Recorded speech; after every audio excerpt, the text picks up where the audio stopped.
boss, sijui nani yako hospitali. You know what I tell them?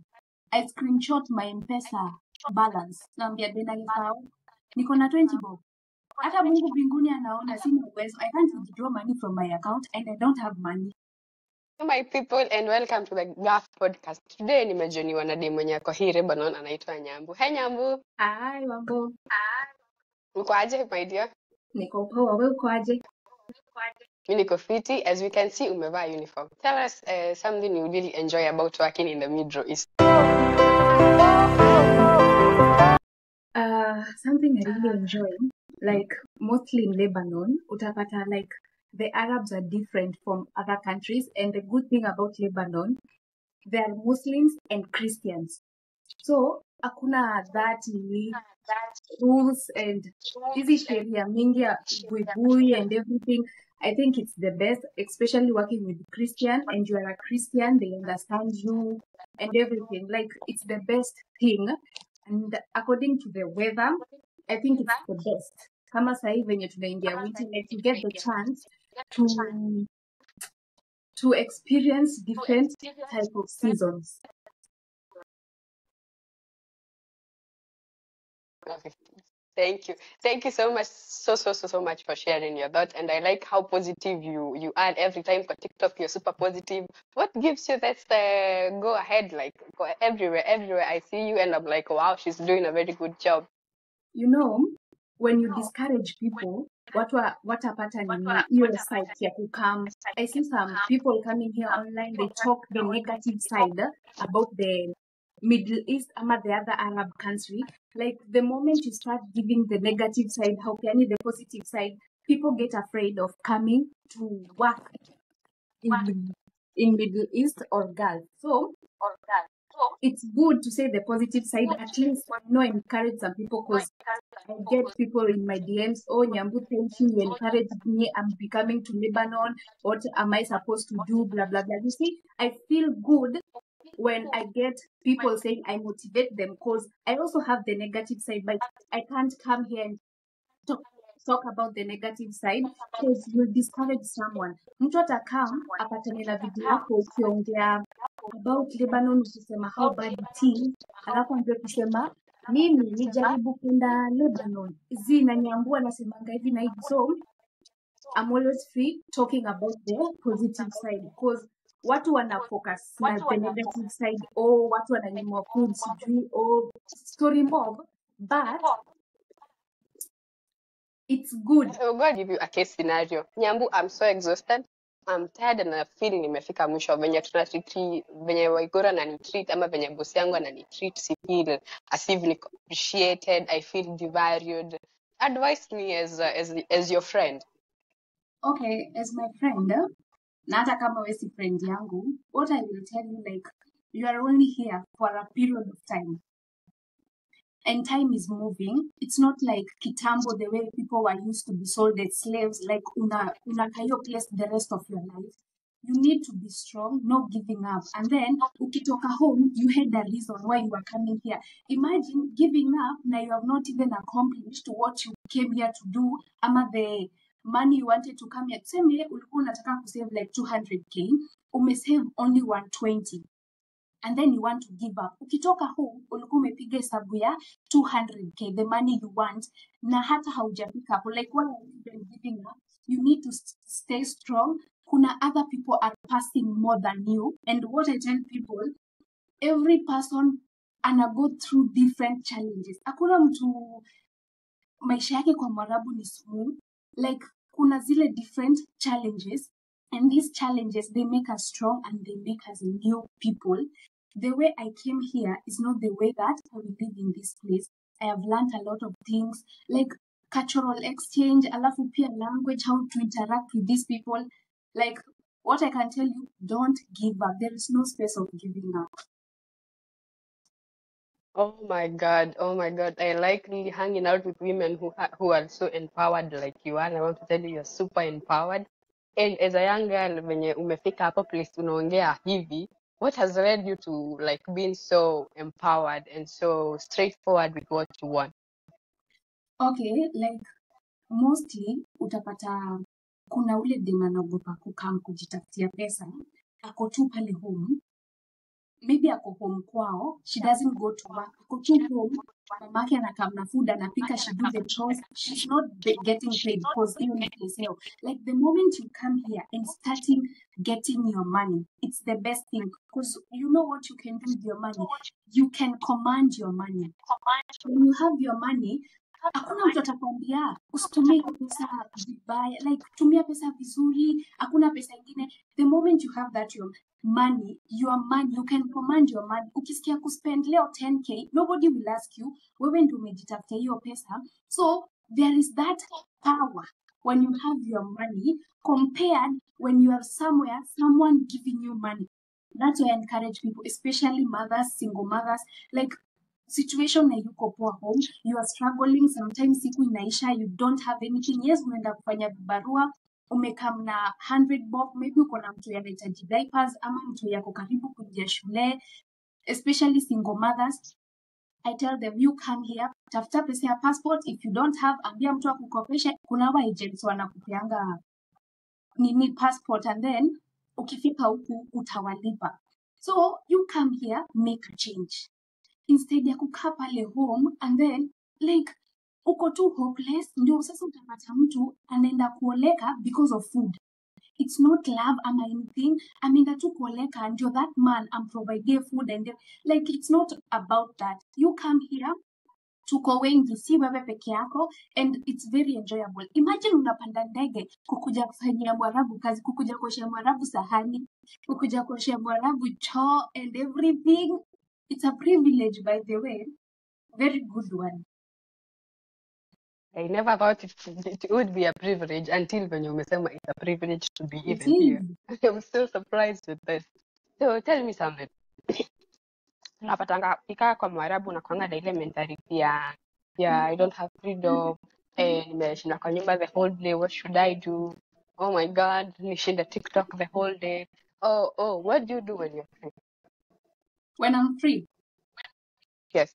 For me, when I'm free, like nikimaliza kazi, I rather sleep and get enough rest for my body because I'm working. And about freedom, what I tell people, you came here to work. Wewe si tourist. Ulikuja hapa kufanya kazi. Hata wenye wako employed in other places, they need to follow rules and regulations. Hawezi enda kufanya mtu kazi and you just want to do whatever you want. Ukisikia ufanyi kazi leo, you want to go out, you can't. Maybe ujiandike kazi.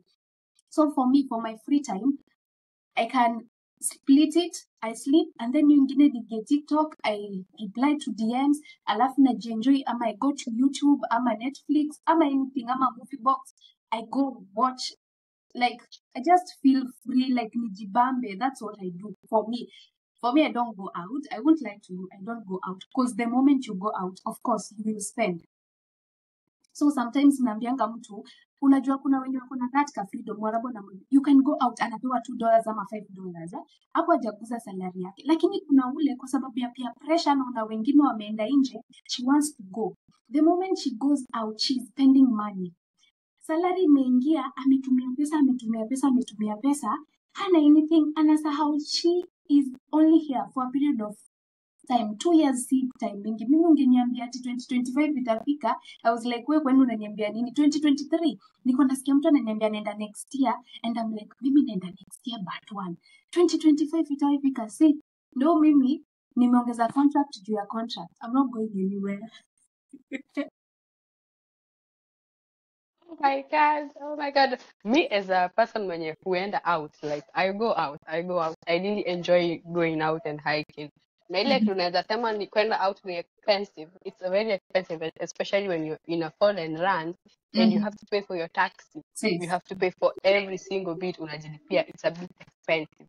Na kama you don't have your calculation right, you're gonna be overspending nje. And then ufanye word ya ku, like let's say like me niko na mtoi, and then plus my baby and my family, unapata at the end of the day you have zero savings. Lakini but ukikaa chini with your own calculation, unaona hapa nikienda out this day nitakuwa in a roster where sometimes I just chill back and then nalala the whole day ama na Netflix kama wewe, but I don't chill, I just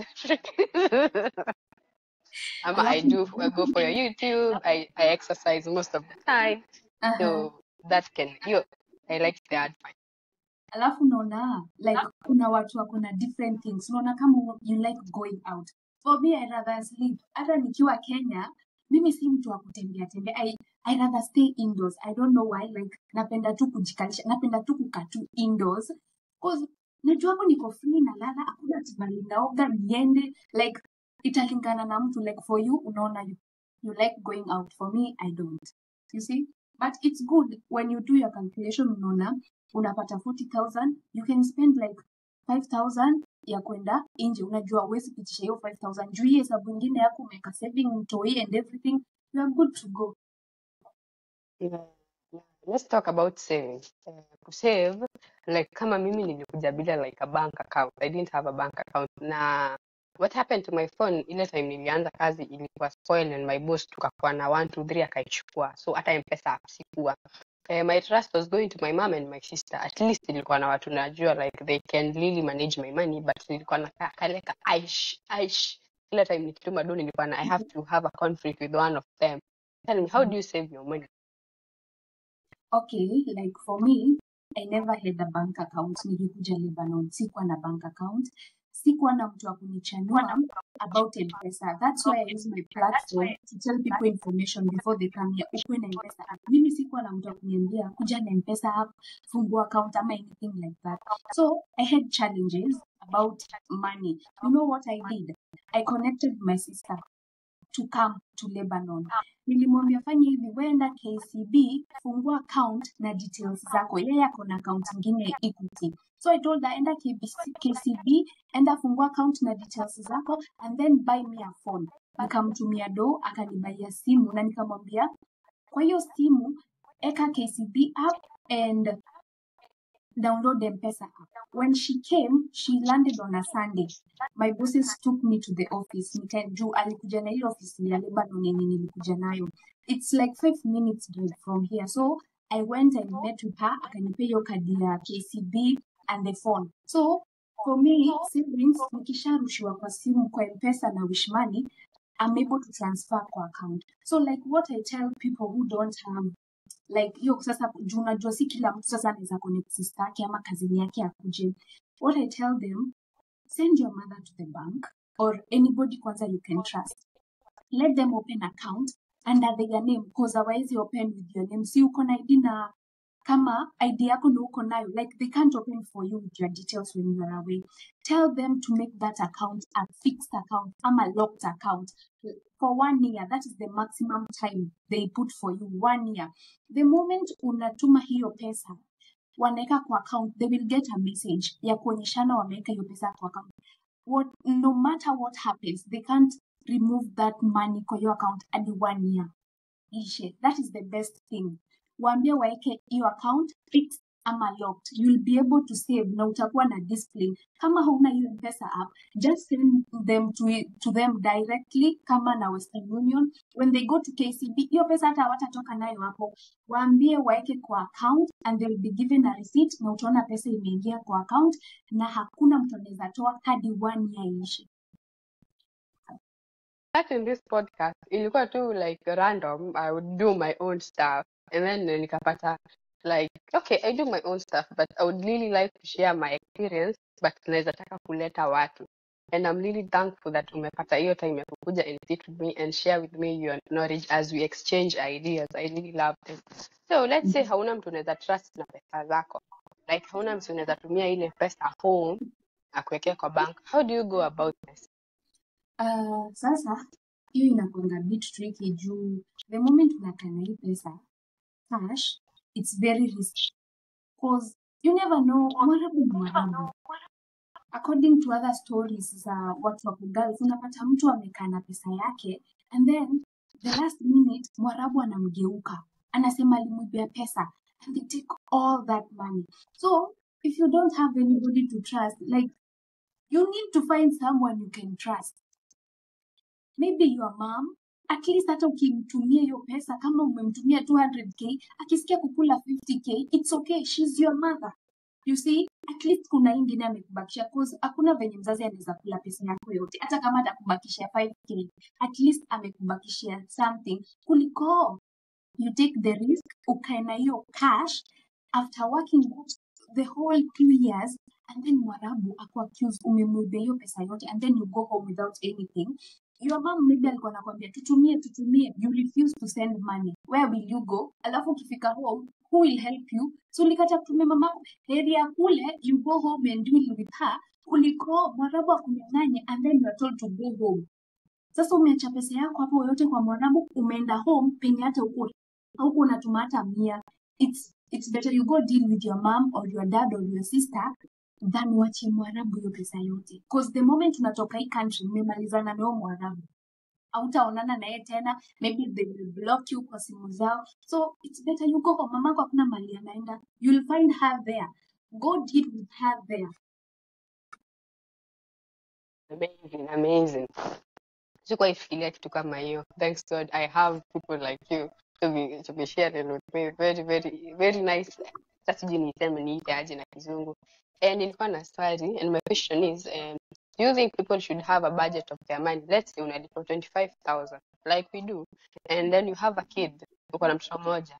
How much should you like budget for, and like how much should you save roughly? Like roughly how you can do this? Okay, like for this situation, kama mtu yako shuleni, for instance, mimi mtu wangu shuleni. So, najua to assume school fees yake maybe ni 10,000 or 15, let's assume it's 15,000, alafu nalipwa 25. So, kwa hii 25, every month, ndio mtu yeye asiwaikosa school fees, weka 5k kando. Hiyo ikuwe ya school fees. Hata kama uko na mtu hajaanza shule, ekanga ile pesa kando, like for school fees. Unajua hii 5k ama 3k ni ya school fees, weka kando. And then on the other side, si mtoi wako anakula and everything, weka kama 7,000. Matumizi yake yote. And then the rest of the money, si you save. It's good. Sasa umeweka 5,000 in school fees na 7,000 ya mtoi ya kukula. The rest, save. You will save a good amount of money, by the way. You will have discipline. Mtoi wako kama ako shule hata ukosa school fees, because unaona every month, alafu school fees yet inalipwa every month, inalipwa termly. So tuseme kama sisi tunaingia nini November December, hiyo time hawatakuwa shule, eka 5,000 November, 5,000 December. Akisema ni kuingia January shule, if it's that 15,000 utakuwa already umesha save your 15,000. Feb eka 5 ingine, March, April ushapata school fees ya second term already, na tujaingia second term. It's good. Kama hauna mtu yapo shule, make sure umeeka hiyo pesa. The moment maybe ataanza shule ukiwa girl, umeshajipanga zaidi ya school fees, hautaguza savings zako. Oh my God, money knowledge everywhere and anytime. Thanks God I follow you on TikTok. Juu mimi hapo I think ndipo nilikuwa napata hii knowledge yote. I may be a TikToker but still I need to learn from other people. So we have this thing yenye inaitangwa black tax. Mzazi kukuitisha pesa every now and then. Mabro kukuitisha pesa every now and then. You have a full community yenye wanataka uwape pesa. And saa hii tushatoa pesa ya school fees na tumetoa pesa ya matumizi ya food home. So ile pesa tumebaki nayo ni kama let's say 10 or 15,000. Hiyo tushaeka kwa bank. How do you handle the rest of the people like nitumie? Let me tell you what I do. Mimi the moment salary inaingia, nitoe zenye nafaa kutoa. The rest account, my account is locked. I can't withdraw money. Zote pesa nabakishanga kwa M-Pesa ni 20 bob. Hiyo 20 bob inakwenda kununua credit for my lines zisifungwe, because for me my line yenye nilikuwa natumia Kenya since 2023 haijafungwa.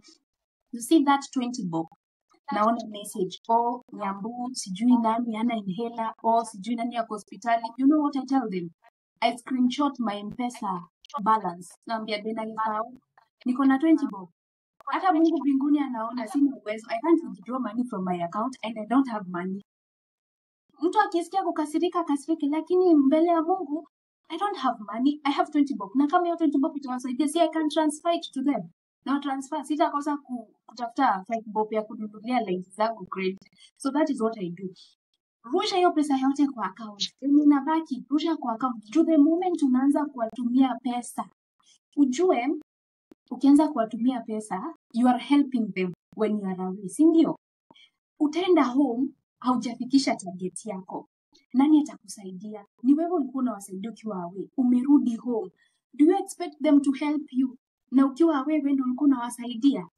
Oh, alitumia pesa yake vibaya. Oh, alikuwa ananunua nguo. Oh, story, they will talk. So it's better you kuwa mgumu na pesa yako. Wewe ukienda home, you are okay. Wacha wakule pesa yako ukiwa home. Ukianza kufaulu, umefanya project zako, umeweka kabiashara kako, umeanza kupata pesa, anza kuspend pesa now. The moment unakaa hapo unaanza kuwafurahisha, unawatumia pesa and you're only here for 2 years. 2 years, alafu zinaisha. Hakuna kitu umejifanyia, uliwasaidia hiyo time, hakuna kitu walifanya, ati unakaka kidogo kakao umetuma.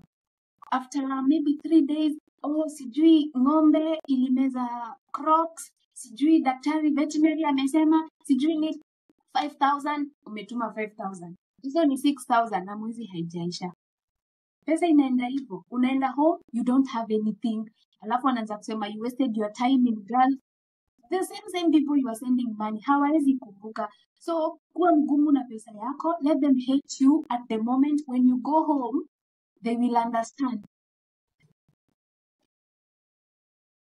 It's nice advice and you're making it very easy and very funny. Na nataka tu nicheke because it's very very easy to do and very very funny when you unaisema like ng'ombe ilimeza crocs. Wanatafutanga sababu zote wa mbogai. Sijui panga imetokana handle. Ule fundi mchomelea mzuri amesema 1800 atuweke ile handle haitatokana we.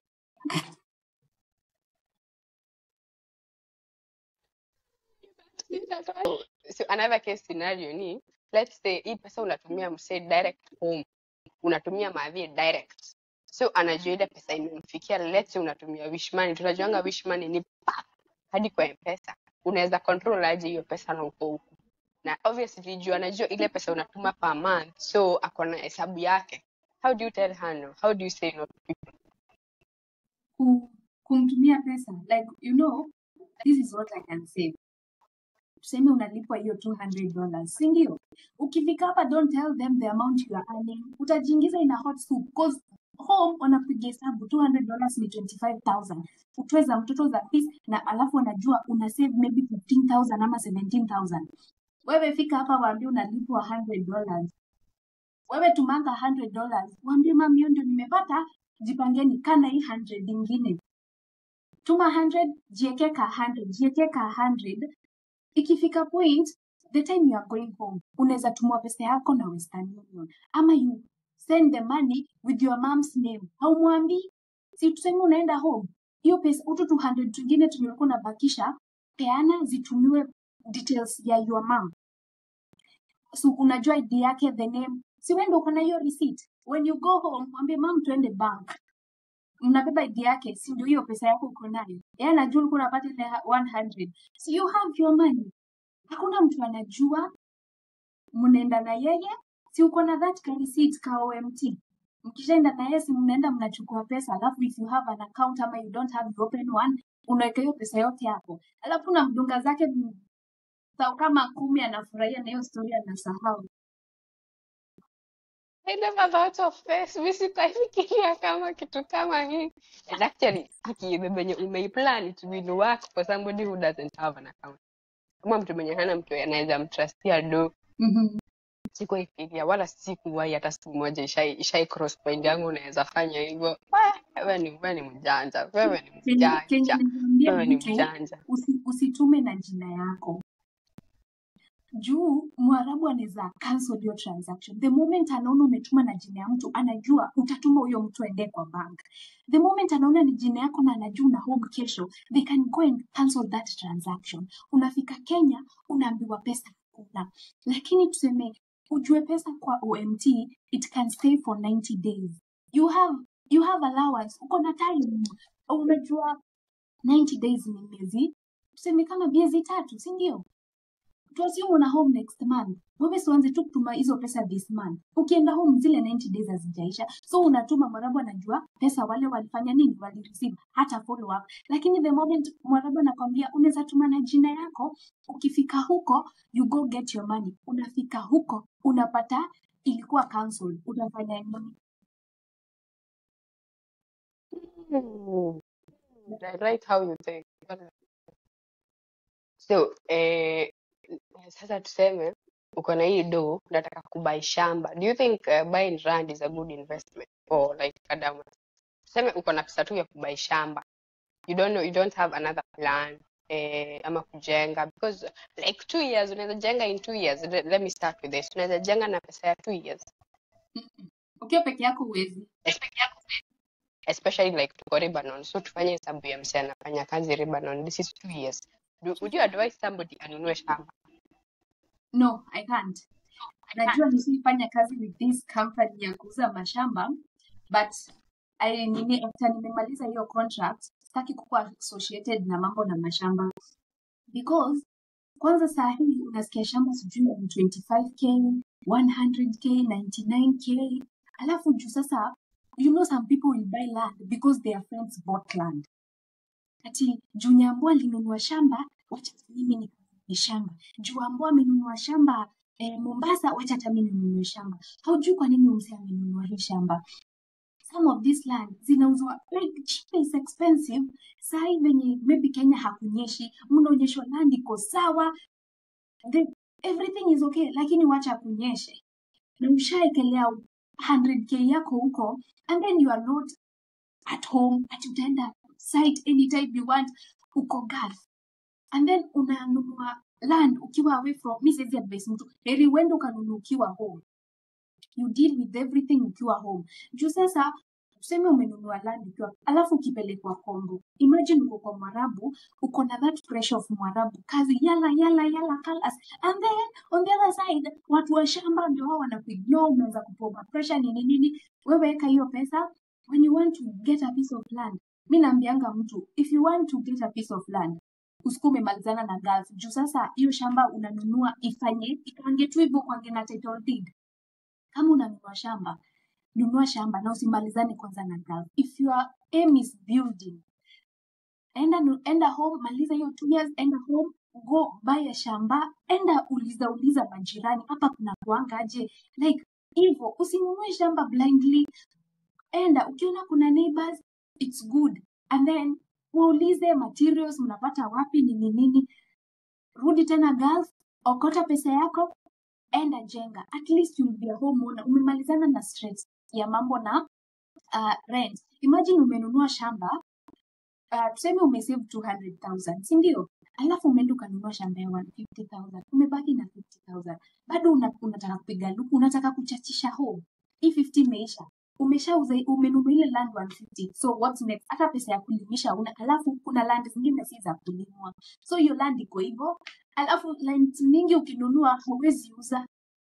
Ni process kubwa. Alafu ulinunua 150. Mtu anakwambia, mimi niko na 90k. Sasa because you are desperate, you want money, unaiuza na 90,000. Nani anaenda loss? Ni wewe unaenda loss. So cheap is expensive. So mimi siwezi ambia kwanza mtu aende kanunue land. You see that 100k. Hebu enda kanunue. Unajua sijui mbona watu huwa wana underrate kazi ya mtumba. Mtumba has money. Mtumba has money. Mimi nimefollow some business ladies and men wanafanya kazi za mtumba. And let me tell you, it has money. Enda chukue hiyo beli ya 30,000. Piga hesabu yako hizo nguo. Hizi nguo za kwanza hizi kalikali zinafaa kukurudishia hii pesa yenye umenunua nazo. The rest, uza hata 50, uza hata 70, you'll get your profit. Unaenda hivyo kidogo kidogo, you'll be somewhere. But hii kukimbililia vitu kwa sababu mwenzako anafanya amenunua manini. Hizi advice mtu afanye hivyo. Nilikuwa nimekuona ukiuza shamba nikasema, oh, I think all Kadamas are going for this. I should like, I don't know, ni wa contract, niwaambie nipatieni hata mimi contract, niwalete mademu wa kununua shamba. But still I was doing my research. Na hii mambo na kuuza, Kandamas watakuuliza wewe umenunua. Of course mimi nilikuwa najua siwezi nunua, and I'm like, hapa hii biashara hatupelekani, wacha tu nipe watu connections za kukuja gari, cause mimi niko Lebanon.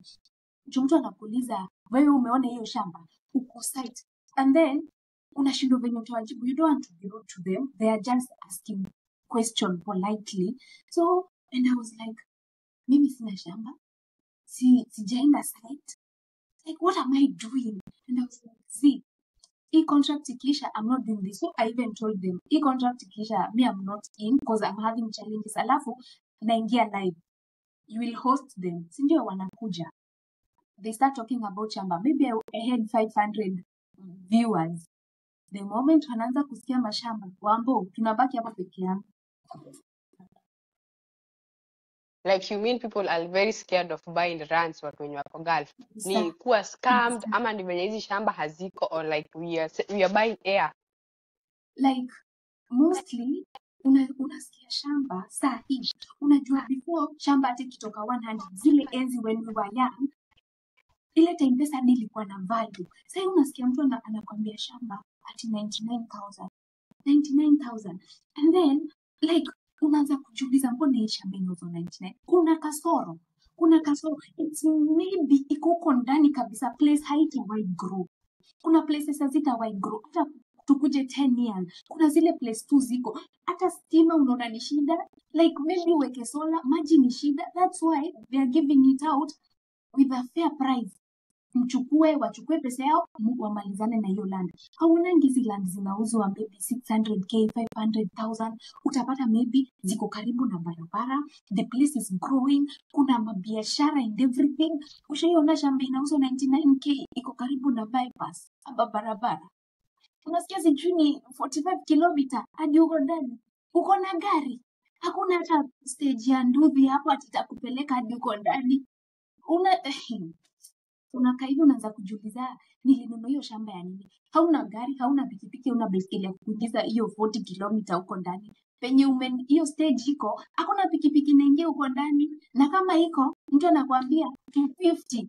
Imagine, na si place unaweza tembea. So yeah, cheap is expensive. So watu wache kukimbilia hizi mashamba za. Najua watanipiga watu wa mashamba, like it's okay, it's better you talk the truth than mtu aumie. Thank you so much for sharing that. Like, let's say, nataka kukuja Gulf. Mimi ni mgeni, sijui Kiarabu, sijaifanya kazi ya nyumba at all. Na unajua watu wenye wanakujanga Lebanon hatunanga like ile experience ama tunapelekwa shule. What would be the first thing unaweza ambia mtu like akue keen on? Kitu naambianga watu, mtu first timer. Because pia mimi nilikuwa first timer, sikuwa na experience. Hii niko na experience. What I can tell some, ukifika hapa you don't have your mother, your uncle, your anybody wenu. So maisha hapa itakuwa bit tough. At home umezoea kuona your parents whenever you want. Maybe place unakaa unaenda weekend, you go visit your relatives. Hapa hakuna cha hicho. Hapa unafanya kazi, unaamka unafanya, you are coming here to serve people. Si kama home ulikuwa unaamka unajiambia utosha vyombo saa 4 na unaosha, unajiambia utosha nyumba saa 10 unaosha, hakuna mtu anakuuliza. Lakini hapa kuna rules, kuna schedule, kuna watu wanaamka 5. Mostly utapata watu wanafanya kazi na watu kwenye kuna watu hii wanaamka mapema. You have to prepare these kids, lazima watengeneze breakfast, uwapeleke maybe kama kuna basi wachukue, waende, urudi, uanze kufanya usafi and everything. Hauna hiyo time ya kurest. So ukikuja hapa don't expect ukue comfort zone ati unakuja unaamka saa 2, ukisikia kukunywa chai saa 5 unakunywa, like unaona hiyo kukuati free, and then ati you want to do what you want to do. Ati sasa kama leo juu nafaa kuosha maybe huku juu, najiambia sitosha juu, sina mood za kuosha juu, acha nikoshe tu. Kuna schedule, unafaa ufanye kenye umeambiwa na kenye unafaa kufanya, si kenye unafikiria. So alafu hiyo utalan kukuwa lonely. Hapa na utakuwa lonely, utapata homesick vibaya sana. Kwanza ukiwa mgeni, kuzutaki mwarabu unatumia simu sana. Kuna that excitement mtu anakuanga nako kikuja Gulf. unataka kuwa kwa simu 24/7, si uko na wifi, si unalipa wifi, unataka kuona updates za online and everything, unaanza kuonyesha watu umefika, unataka kuchukua videos, uonyeshe watu umefika majuu, that can mess you. The moment unafika unaanza kuonyesha Mwarabu wewe kazi yako ni simu, utapata maybe anakunyang'anya hiyo simu ama unazimiwa wifi. Lakini the moment you come, you play low, hata ujui simu ni nini, like hata wewe una haja na simu. Like that is what I used to do. Mimi time nilikuja kwa hii nyumba, this is my second house. Time nilikam kwa hii nyumba, nilikuwa namaliza kazi. So what I learned, nilikuwa namaliza kazi naenda kwa room. Walikuwa wanafikiria natumia simu. Hivyo ndio nilikuja kulani. Walikuwa wanafikiria niko tu kwa simu, namaliza kazi niko tu kwa simu. You know what I used to do? Na mimi saa hizo nimelala. Innocently. Situmii simu. I used to leave my phone kwa kitchen, hapo kwa meza ya jikoni. Hapo ndio nilikuwa nachanga simu yangu. So waiguru wangu akiingia jikoni anaona simu, anajua huyu hayuko kwa simu. So nowadays hata namalizanga kazi nalala. Anajua kamelala. Because I'm working for old people. So wakishashiba and then because of taking medicine they just sleep. Sasa si mimi nimemaliza kazi yangu, nitafanya nini? I rather sleep. Tunalala na amka 5 nawapikia chai, nikiwapikia chai napata maybe pia wamelala. So usionyeshe Mwarabu uko na nini, uko na mioto ya simu and everything, like unataka kuchukua mapicha manini. Mimi hata kuna time wechitu wangu ananiambia, so chukue, enda nje, piga picha, jipige picha, chukua video, tumia watu wenyu Kenya.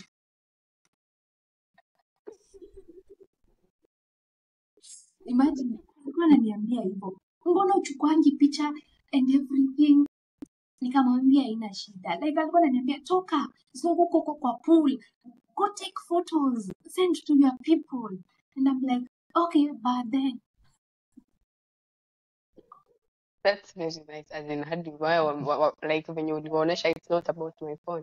I think my opinion, naweza taka kujua opinion yako. Unapatanga kuna Waarabu wanakupeanga like internet for 2 hours. I happen kufanya kazi kwa nyumba kama hiyo. We would get my internet for 2 hours. But during the day niko na hiyo simu but haina internet. Do you think this is the reason when wanachukuanga simu zetu, like we are too much invested with our phone that we forget our jobs? Yeah, alafu unajua Mwarabu anareact hivi kwa nini? Kwa sababu maybe the previous Kadama alikuwa anashinda na simu. So wakileta new Kadama because of the other one, wanaona wacha tuchukuange, wacha tumzimie wifi ama tuchukue simu yake. They do maybe one of those two things. Kuna mwenye atakuitisha simu lakini hajakukatia wifi, ako na simu yako. When you finish work anakurudishia, na kuna ule mwenye atakukatia wifi akupeange like for 2 hours. Maybe utapata kuna wengine ni sheria ya ofisi inasema upewe simu only 2 hours. Kuna mwingine kwa sababu ya huyo Kadama venye maybe alikuwa na nini na simu and everything, anaona wacha let me do this. Utapata mwingine aliingia kwa nyumba alikuwa anapewa hiyo wifi 2 hours. By time to time ikafika place Mwarabu akakuwa tu free na yeye hata mzimii wifi, like akona simu yake 24/7. So mimi naweza ambia mtu ukifika pale kwa Mwarabu usimuonyeshe uko na time ya simu ati kila saa. Unaongea na kila mtu, unapigia kila mtu wa familia yenu, ukiwaambia uko huku, unaanza kuonyesha around and everything. Kama wanatoka unatoa peke yako kwa nyumba na uko na wifi, piga simu free. Lakini kama wako, avoid kupiga simu kwa sababu remember you are not the one paying for this internet. Si wewe unalipa hii internet. Alafu niliona internet ya Lebanon, you pay according to how you have used. Si kama Kenya atukilipa 1500 hiyo ni ya mwezi mzima, so hata ukimalizia katikati, that's your problem. Hapa mwezi ikiisha ile internet umetumia ndio unalipa hiyo pesa. So imagine Mwarabu alikuwa analipa $30 every end month ya wifi. Wewe umefika mwezi ya kwanza bill imeruka hadi $60. Mbona asikunyime wifi? So Sijui analipanga hivyo. Watu wakifika hapa anatumia simu zenye anataka, na Mwarabu maybe alikuwa analipa hiyo $20 ya wifi. Wewe umekuja imeruka hadi 50. Akiwa peke yake ama akiwa na familia yake walikuwa anatumia 20. Anajua so inafika place anakuambia it's either ulipe hiyo pesa ya juu yenye unatumia ama tuku limit time ya kutumia wifi. makosa nani amejiletea hiyo looks? Si ni wewe tu. So watu wache kutumia hivyo simu sana. Kuna wenye watakwambia ukuwe na namba ya Lebanon, ukuwe na jeki ya Credo. Like that's even better because hakuna mtu atakulimit kutumia internet yako. Because the first house ilikuwa najibaia bundles. By the way, hiyo nyumba ilikuwa na wifi. Nilikuwa najibaia bundles, nilikuwa na namba ya Lebanon. So sikuwa limited kutumia juni zangu, lakini zikiisha before end month, sini mimi na nini nachomeka juni, itabidi nime top up tena, na maybe nilikuwa nimepiga hesabu ya $8 a month, alafu imeshafika mwezi nusu nishamaliza hii $8, naongeza $8 zingine, hesabu yangu ndio inaharibika. Juu kwa hii pesa ya bundles hakuna place wanakuongezea ati watakupatia 208 kwa sababu ya $8 ya bundles. Uongo, kwa hii 200 yako ndio unatoa hiyo $8 ama $5 ya bundles. Okay. So wewe ulikuwa unajibaia internet nyumba ya kwanza na hiyo internet inatoka kwa ile pesa yenye unalipwa. Do you think Yeah. this was an advantage ama ilikuwa disadvantage ama hiyo ilikuwa a learning point of view? Ama hapo ndipo ulijua so okay. So like the first reason mbona hii nyumba ilikuwa na wifi, yes ilikuwa na karuta and everything, ni kwa sababu ya huyo my boss. Alikuanga anabaiwa Credo na watoto wake directly bundles, so hakuwa anatumia wifi, alafu most of the time kazi yake anaenda huko, so hakuwa anatumia hata ile wifi. So place hiyo wifi ilishianga, hakuwa ilipiwa tena, so watoi wake wakaona heri wambaiange bundles. For me, like mimi kwanza hata ndio nilisuggest, by the way, nimefika kwa huyu mama, I'm not able to talk with my family. Kama nataka ku-communicate na mbwa sijui niteremke downstairs, niende place ingine wanauza simu, they connect my phone na wifi yao, I make a call and then I come back. So I was like, nitashinda hivi for 2 years. So nikaambianga huyo madam, nikamwambia, let's do this, nibaie sim card. Alafu, wewe ukisikia kunikata kwa salary, utanikata. And she was like, okay, mimi sina shida. So tulienda, I think tulispend $47 kununua sim card, kuwekewa credit na bundles. Ilikuwa $47, nikarudishiwa 3, so alinipea hiyo $3. Akaniambia mimi end month nakupatia $150. Shika hii $3, ikwe kama 50, nitakukata 50, nikupatie $150. I was like, it's okay, because hata sikukaa sana. Nilikaa almost 2 months peke yake. Sasa ndio nikakaa hii place niko. Nikafika huku si wifi, nilifikanga hivi kwa mlango, hata sikuweka bag chini. Nikaambiwa leta simu yako tuconnect wifi, juu hiyo time nikitolewa kwa ofisi bundles zangu zilikuwa zinaisha hiyo siku. So nikaambiwa mzae, tunaweza enda mahali niko na $10 hapa, nataka kununua bundles.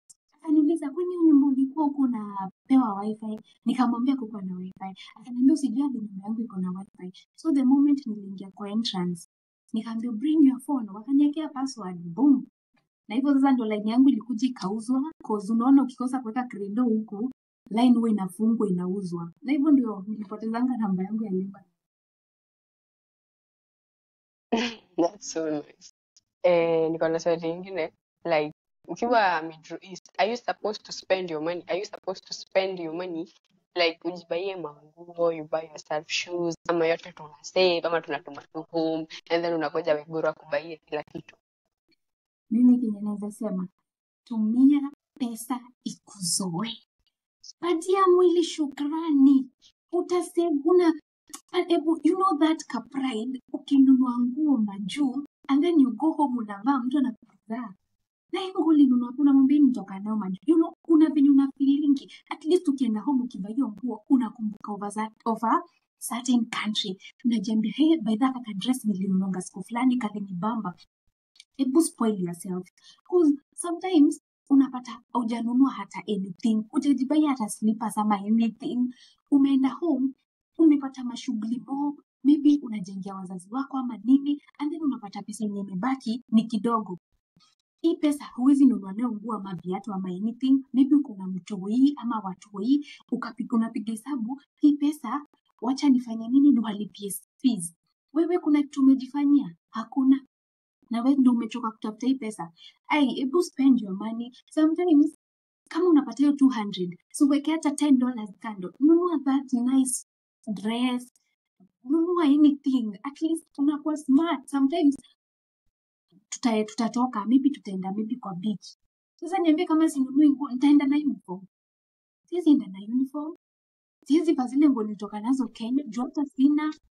By the way, mimi niliingia nyumba kama sina nguo. Nilifikanga hivi kama nimeitisha uniform. Bag yangu ilikuwa tu na sweta za winter peke yake.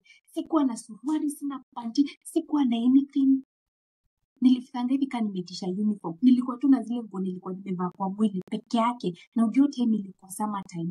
Nilikuwa hostel. Ushai fua panty unaanza kupepeta hivi kauke ndio by the following day ukienda kwa ofisi.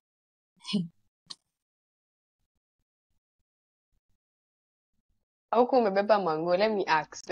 Ulikuwa umebeba manguo ama manguo zilipotea? Nilikuwa nimebeba manguo. Ndio nirudishe kwa ofisi, nilirudishwa without my knowledge. Venye nilikuwa tu nimebeba power bank, my eyeglasses, cable yangu na simu. Wambo hivyo ndio nilijipata kwa ofisi. Na reason sasa ya kurudishwa kwa ofisi ilikuwa gani? So, huyo madam, tulikuwa tunasumbuana. By the way, I had a lot of challenges in that house. First, ni food. And the only two of us. Ananinyima food. Like food, hata mtu hii hizi shiba. And then, anaku-accuse mambo. Hakuna. Kuna time karibu iko police case. She accused me of stealing her gold earrings. Anaanza kuniambia, hii nyumba tuko wawili. Hakuna mtu ameingia kwa hii house. Mbona huu unakuja earrings zinapotea? And mind you, Wambo, nikienda kulala hizo earrings alikuwa nazo kwa masikio. So, she's saying, nikiamka usiku, nikaenda nikaiba earrings akiwa amelala. And I was like, how? Mimi nitoke kwa usingizi wangu na venye napenda usingizi nikuje nikuibia earrings nyumba kila siku kwa masikio. And mind you, alizipata. So, I used to complain kwa ofisi like every day. Wakiniekea that, akiniekea hiyo chakula nipiga picha na tuma kwa ofisi. Haya, ujue angeamka maybe 9, huyu mama angeamka 9. She expects me to wake up at 6. Hiyo nyumba ina mtoto. And then nitaamka nifanye kazi, na si venye nafanya kazi na mpigia kelele ama anything. Kufagia carpet, juu time tulikuwa tumeenda kukaa kwa mountain. Unapanguza vumbi and everything, and then anakuja anakuambia usijaribu kufanya kazi nikiwa nimelala because I want to see how you are doing work. And I'm like, okay. The following day, anaamka ati from 6, what have you been doing? And I was like, what am I supposed to do? Nikifanya kazi anasema nisifanye. Nikikosa kufanya anything, naongea. So I used to record her sometimes. Natumia kwa ofisi. So ofisi kaona, hey, akakasichana kanafanya nini? Kanaumia. And then, nishamaliza mwezi ya kwanza. Tuko almost kumaliza ya pili. She doesn't want to give me my money. Hata ile 150 alikuwa nipe, hajanipe. So, naambia ofisi, I have a kid. I need to send money home. Huyu mama nipatie pesa. Nikimwambia anipe pesa, ananiambia pesa ziko Tripoli. Kwa hiyo nyumba ingine. Tukienda kwa hiyo nyumba ingine, anaanza kuniambia kijana wangu akitoka Ghana atakuja kulipe. Kijana wake anakuja, anaenda. Namuuliza mbona hajanipatia pesa yangu? Oh, alikuwa ananizungusha. So, I complained kwa ofisi. And then, the good thing na hiyo ofisi, like they were like, I'm trying to sort your issue. Even ndio huyo boss wa ofisi aliniambia, I'm trying to sort your issue. So hii time yenye nimerudishwa kwa ofisi, it was on 28th. It was on a Monday. Sitawahi sahau. So tumetoka kwa mountain. This woman was going for a clinic checkup. She was diabetic. So alikuwa anaenda Hosi. So tumetoka mountain, tumekuja Tripoli, aende Hosi. So alikuwa ananiacha kwa hii nyumba ya chini, anaenda Hosi, mimi nafanya usafi. So she's coming back from the hospital and she's like, I'm taking you back to the office. So unaona, tukienda kwa mountain, nilikuwa nimebeba tu nguo za summer. So nguo za winter jackets ziko kwa hii nyumba ya huku chini. So I just took my bag, nikapack jackets. Hizo nguo zingine ziko wapi? Ziko kule juu. Hiyo nyumba siko navaa uniform. So mimi nikaambia kijana wake, your mother is taking me back to the office. Akaniambia harama, hafai kufanya hivyo without your knowledge, angekupatia at least. Nikamwambia hata sina nguo, mimi hata sina shida, lakini sasa nguo sina. Sasa si nikaenda kwa ofisi, I was exchanged with an Ethiopian lady. And then mama alikuwa anashinda complain, oh, Kenyans hamjui Kiarabu, mnafaa mlipwe $100. Ethiopians ndio wanajua kuongea Kiarabu, au ndio wanafaa kulipwa $200. Alikuwa na ati haujui kupika Arabic foods. And I was like, ukinitoa kwa ofisi, They told you everything. I don't know how to make Arabic food na sijui kuongea Kiarabu. Alafu huyu mama alikuwa anajua English kwa sababu alikuwa amekaa Ghana for 20 good years. So anajua English. So even ndo nilijipatanga kwa ofisi. And then ndo uone this woman had a problem. The lady who we were exchanged with hakumaliza 3 days. Si mimi nimepelekwa Monday, Wednesday alikuwa amerudishwa kwa ofisi. Alisema hizi kana huyu mama. So like that the office was fed up. Cause huyu mama ndiye ako na shida, si wasichana wako na shida. So hiyo Wednesday huyu msichana akirudishwa, ndio sasa huyu boss wangu alikuja. Nikaitwa. Si niliambiwa I'm trying to sort your issue. Sote nilifika kwa ofisi, the CEO anaitangwa Tony. I think it's one of the best offices hapa Tripoli. Ananiambia, I'll look for you for a good house, a better one. Mind you, tulikuwa na mademu wengine wenye walikuwa wameenda hadi maybe a week, wamekaa already 1 week kwa hostel. Mimi nimekaa siku 2. So huyo mzee akakam akaniambia kuja. Nikaenda nikakaa chini, akanifanyisha interview nikiwa nimekaa hapo. Kaniza jina yangu, najua kuongea Kiarabu, nikamwambia hapana. Akasema, okay, I'll go with this one. Ati go take your clothes. Nikamwambia mimi I don't have clothes.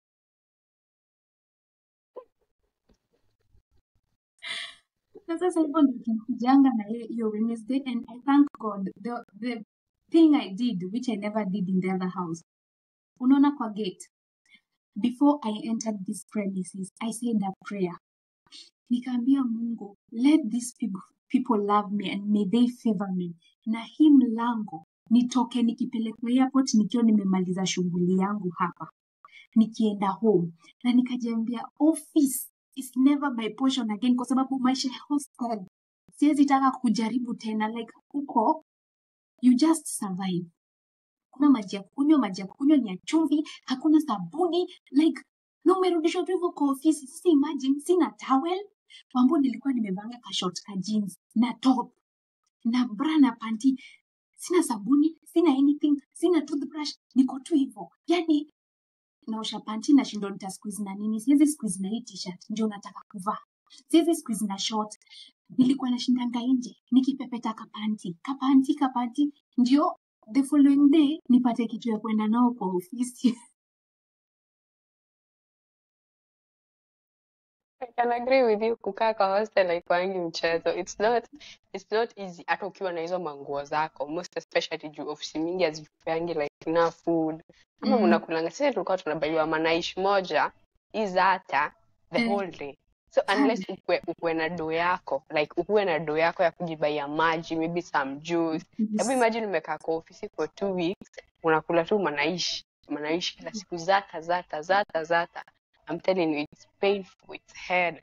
Ili nyinyi It's mko not easy. mnajua hiyo. Imagine sisi tulikuwa tunaletewa green tea peke yake. Green tea.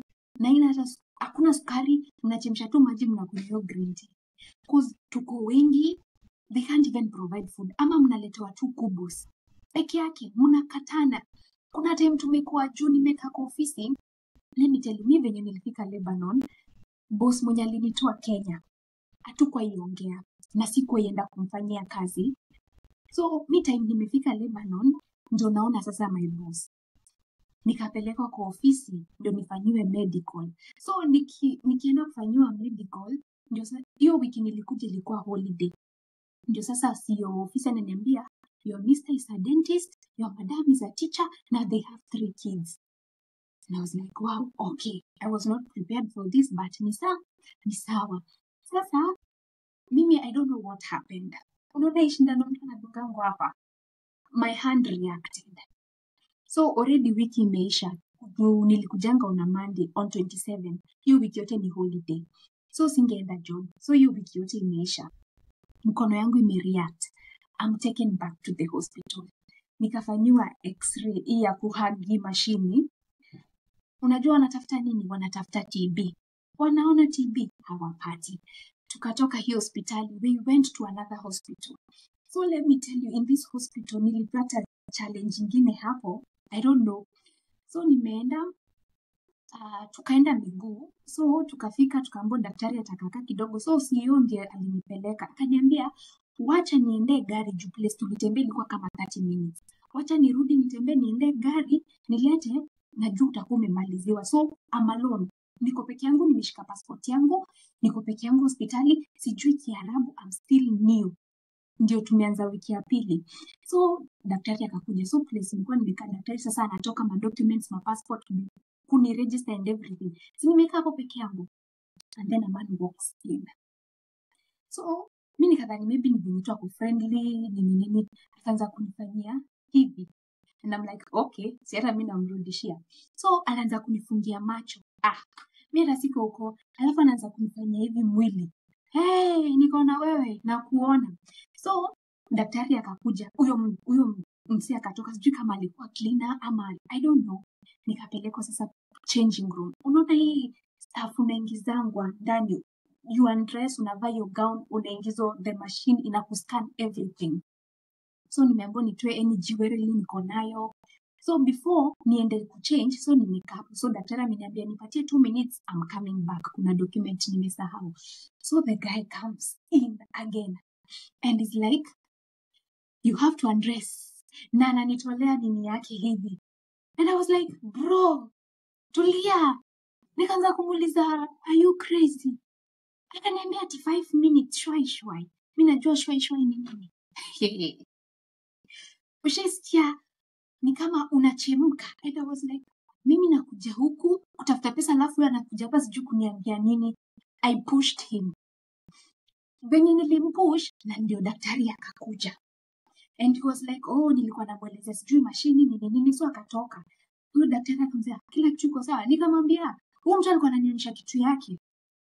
Akaniambia nikamwambia, akaniambia nitadeal naye baadaye. Akaniambia go to that room, change and everything, vaa gown. Imagine she was a woman na alinipe privacy ya kuchange. Nikaenda nikachange, nikaingia kwa mashine.